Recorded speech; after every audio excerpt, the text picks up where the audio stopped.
All right, thank you, Leaf. And can we all give Morgan Keeling a round of applause? She has organized this and is working tirelessly for a long time. It's a lot to put together. As Leaf mentioned, my name's Travis Chaney. I work for IRWP, doing one small part of many of the initiatives that IRWP offers. And as Leaf mentioned, my role is managing the Riparian Restoration Program. And as he mentioned, I started out, my background was trying to make my living raising vegetables and livestock on the Illinois River near Watts, Oklahoma, about 8 miles southwest of Siloam Springs. And started out, real idealistic, real hopeful, but in short order, I learned the lesson that a lot of guys that are farming along the river learned, that these floods that I expected to come every 10 years started coming every year and sometimes twice a year. And it made it a lot harder to try to make a living and raise a family when you got a river picking up a flatbed trailer and smashing it through your fences and putting it into your neighbor's garage. It became really, really difficult. And so now in my current role at IRWP, I'm still visiting with a lot of farmers and ranchers who are in my same position.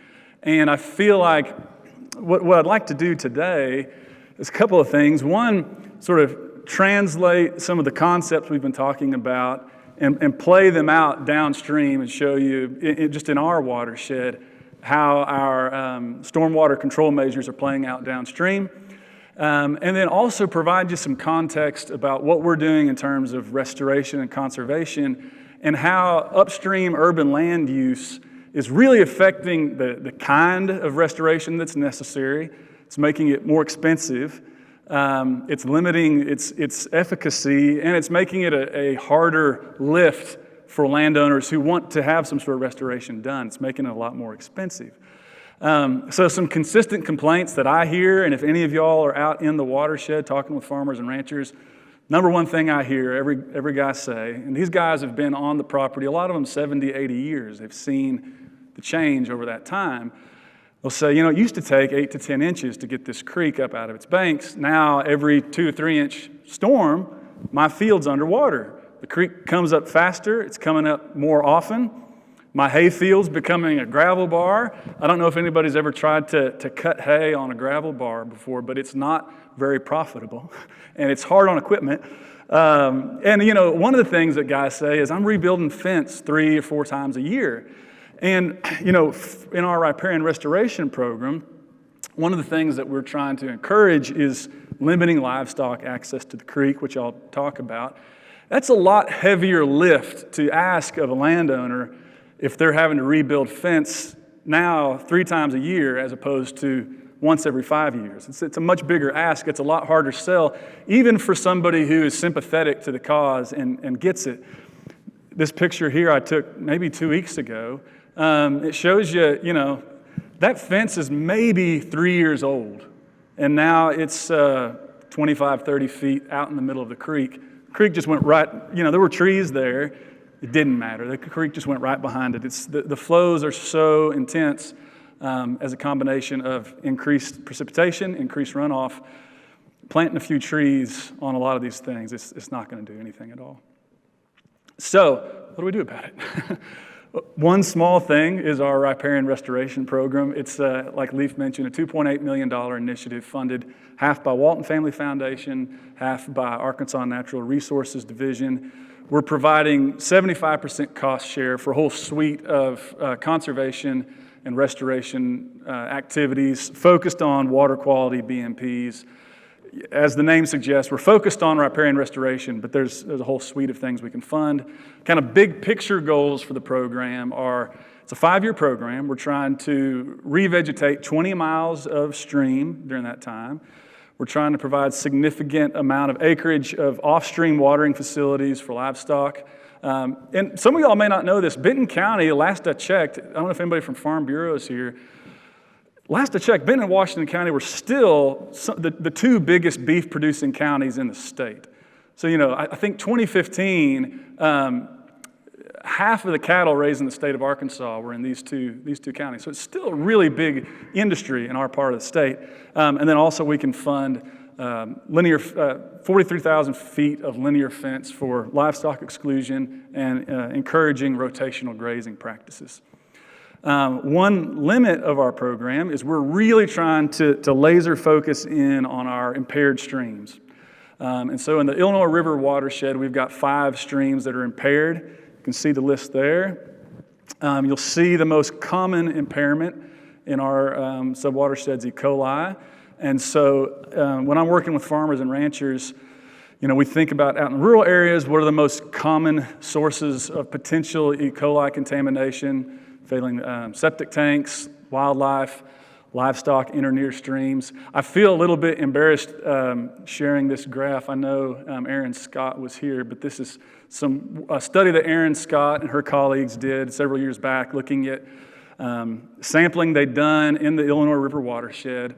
Went back to the office, looked at all the data. Okay, where did these stream segments exceed state standards for E. coli? Okay, what do they all have in common?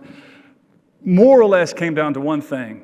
The common denominator was when there's pasture, livestock in and near the stream. So it's a big deal for us to try to fund off-stream watering facilities for livestock. I'll show you a project that I'm really proud of that worked out really well for both us and the landowner.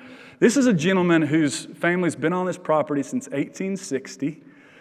His great-great-grandmother's house was the Union Army Hospital during the Battle of Prairie Grove.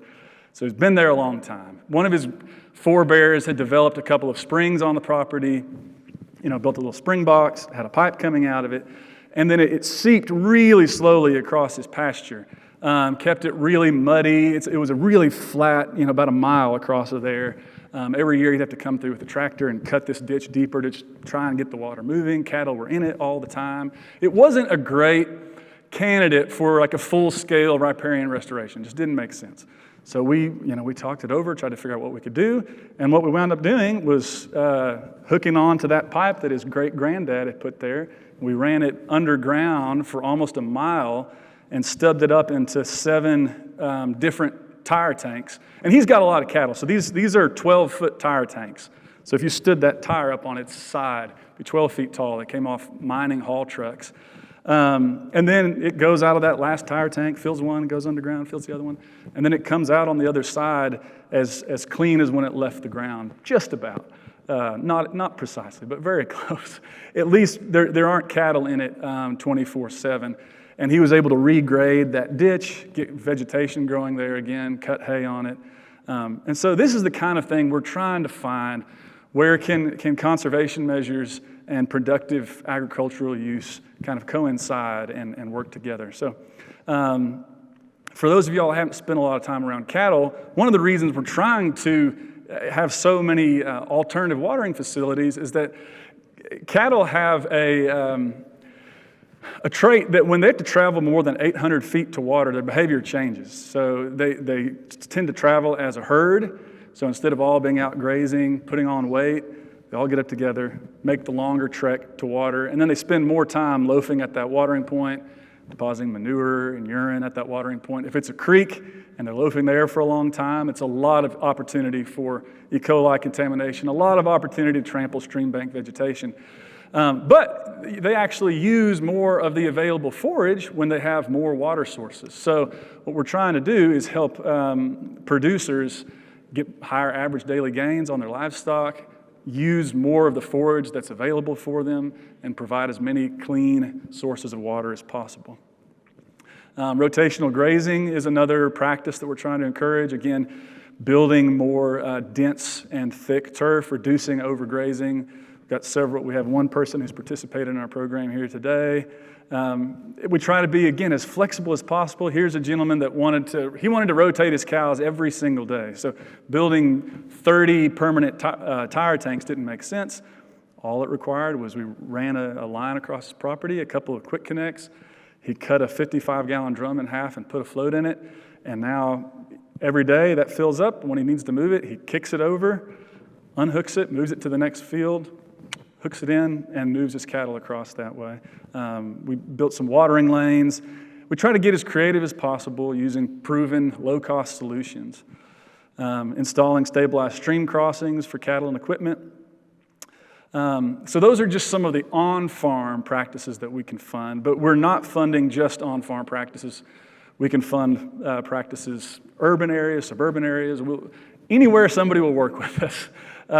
So of course, as the name suggests, riparian restoration and reforestation is really important to this program. Y'all have probably all seen the numbers. I'm preaching to the choir here, but we know that having a vegetated buffer along a stream, right away, you can easily cut your phosphorus, your nitrogen loading from overland flow in half. Depending on the width of the buffer, you can reduce E. coli contamination by up to 90% just by having dense vegetation along that stream. This is a great picture locally. This is Siloam Springs, Sager Creek. That picture was taken in 2010. Again, this is really personal. My house is right through those trees. My backyard backs up to that creek. Living in Siloam, I drink out of the Illinois River, not directly out of the Illinois River, but they pump it from the Illinois River. That's our drinking water source. My kids swim here. We catch fish here, not big fish, but we catch fish. And so here it was in 2010, totally exposed, really high water temperatures. Here it is 10 years later, taken from the exact same location. The city did plant some trees, but I would wager that almost everything you're seeing there is just volunteer in 10 years. So it can happen really quickly. But one thing we found in urban areas is, as y'all know, you can plant a riparian buffer as wide as you want, but if you've got a stormwater pipe going underneath it every 100 feet, it greatly diminishes the effectiveness of that buffer. You still, of course, get some benefits, but you greatly diminish the effect of that buffer if you're just kind of undercutting it. So anytime we can find ways to disconnect the stormwater pipes, to provide some sort of pre-treatment, whether through retrofit or a part of a new development upstream, you start to get more benefits and see greater benefit from these practices. And it's a reminder to me that, the headwaters that we're in right here, we're in the very upper northeast corner of the Little Osage Creek subwatershed. These are the areas that are doing a lot of the heavy lifting in terms of providing ecological services, in terms of soaking the water and retaining the water and filtering the water and providing habitat and refuge for these species that we like to fish downstream. It's these headwater streams that are doing a lot of the work. And, if you think about it, a lot of our watersheds, commonly a big city will grow up along, the Mississippi River or some big water body, and then the headwaters are more rural agricultural. Our watershed is upside down, right? And so right now we're paving over the headwaters, and we're not paying the true cost of development. We're passing that off onto the farmers and ranchers downstream from us who are trying to make their living on that land, and their livelihood's literally going down the creek. So as much as we can do in these headwaters, right where we're at Osage Park, y'all get a tour of what's going on, the more efficacious impact we can have. Because if you think about it, long story short, I know we're all talking about this, if we keep making hydrographs that look like this in our developments, where we're only thinking about peak flow, peak discharge, we're going to keep having stream banks that look like this, because this is what we're getting. This is what we're getting right now. And you can plant trees from here to Kingdom Come right on that bank, and the river's just going to eat it out. I was just on Clear Creek 2 weeks ago, and you could just see trees sitting right in the middle of the river. A flood came through, and the river just went, it didn't even bother taking them out. It just went right around them and just dropped them right in the center of the creek. So these are extremely expensive problems to fix. So we're focusing right now on these small headwater streams. So aside from just riparian buffers, forested buffers, we're trying to fund herbaceous riparian buffers on small spring runs. This was one that I thought was really successful recently. Using plugs instead of seeds. This was in somebody's residence, and so in an urban area, you can have a lot more control over the species composition and the look if you're planting from plugs. This is switchgrass. That's 2 months of growth from July to October, right there along that little spring run. Same property, we planted some native grasses. That's just the cover crop coming up. But that's all planted down there, plugs along that spring run. And it's really these spring runs that are providing so much of the base flow for the big river, the Illinois River, that we can float it 365 days of the year. It's really a pretty remarkable thing in the Ozarks. You don't see a whole lot of Ozark streams that have this much base flow all the time. So it's an amazing resource. These spring runs that we're trying to work along, they're not only providing base flow, but they are providing some of the most critical habitat for a lot of our species of conservation concern. So this picture here I took of Mike Slay from the Nature Conservancy, Dustin Lynch from Arkansas Natural Heritage Commission. They're out at Healing Spring, which is really close to Cave Springs. Has one of the largest populations of Arkansas darters and least darters in the state. And if you can picture it from above, there's a spring coming up out of the ground. It forms a pond. And then there's a spring run coming off that pond. And that spring run is chock full of Arkansas darters, least darters, I think 6 or 7 other species of conservation concern. About 50 feet away from that emergence of that spring, the Little Osage Creek is getting extremely unstable. And it's about to just eat right into that pond. It'll consume that spring run into the creek, or that spring into the creek. That spring run will be gone, and there are species here that can just blink out, right? So we're doing what we can to protect these small headwater streams. One more picture of an herbaceous riparian buffer that we worked on, just also to think about how important it is, I think, to take human perceptions of beauty into account, especially when we're working on this human nature interface. People want to see something that indicates care, not neglect. And to a lot of people, a riparian buffer, depending on how it's managed, can indicate neglect and not care.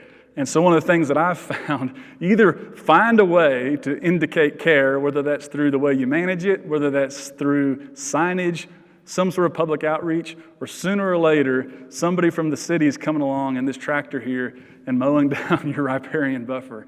And it's happened more times than I'd care to count. And so it's got to be a long-term management activity, and it's going to take skilled professionals who understand how to manage natural areas, even in urban settings. So I've noticed, the species that seem to get the most disgust from passersby are Johnson grass, because it's big and thick and rank, and tall giant ragweed. So if you could even just control Johnson grass and giant ragweed, I think, people are going to get a lot less complaints. We are funding some stream bank stabilization. This is a small project that we funded at a golf course in Siloam Springs, and of course, a golf course is a place that has a lot of potential for nutrient and chemical runoff.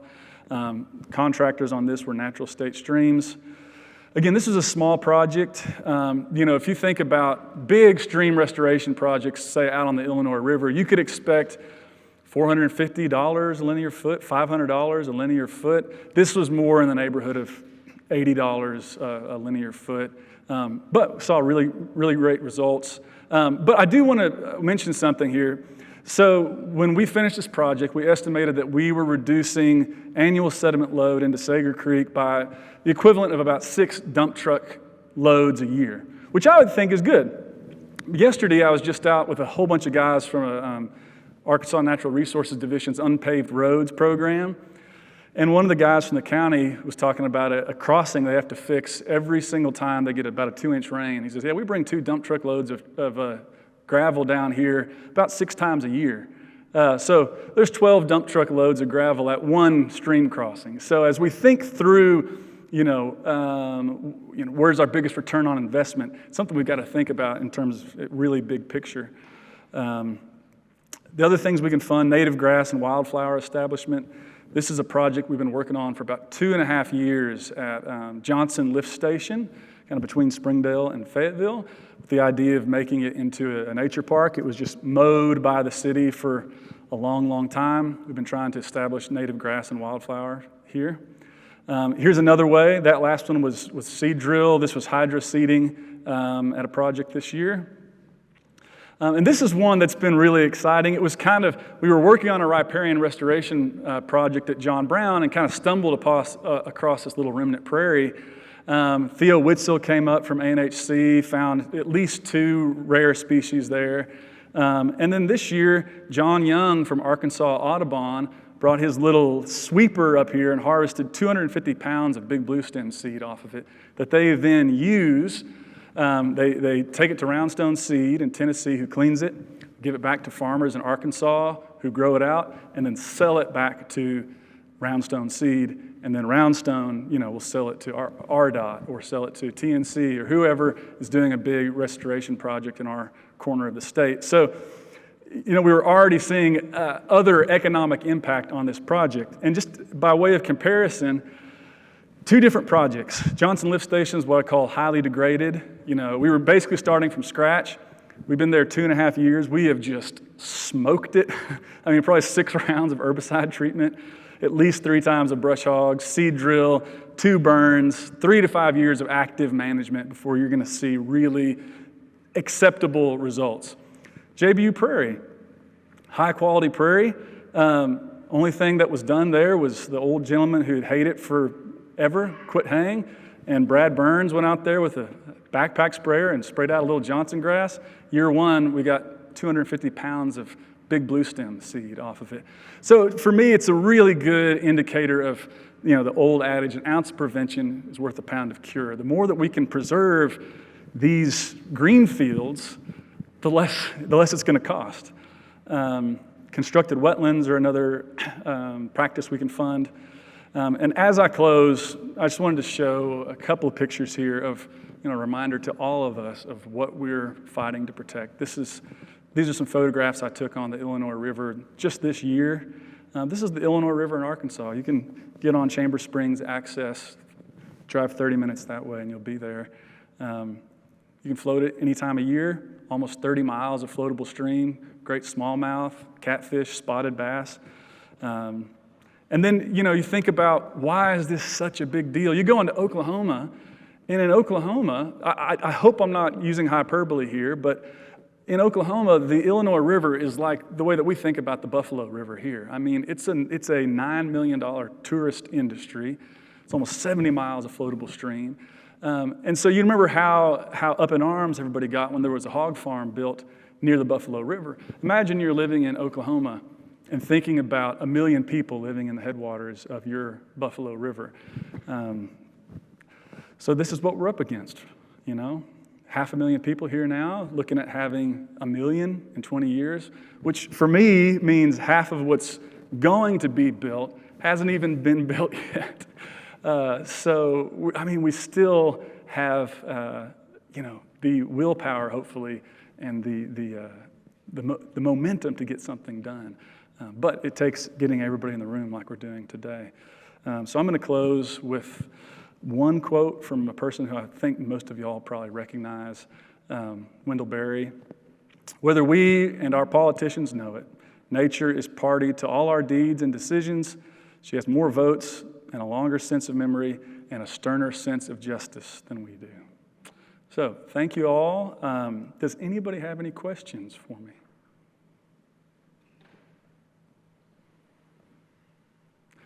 Any questions on the Riparian Restoration Program? And I will say this before I step down.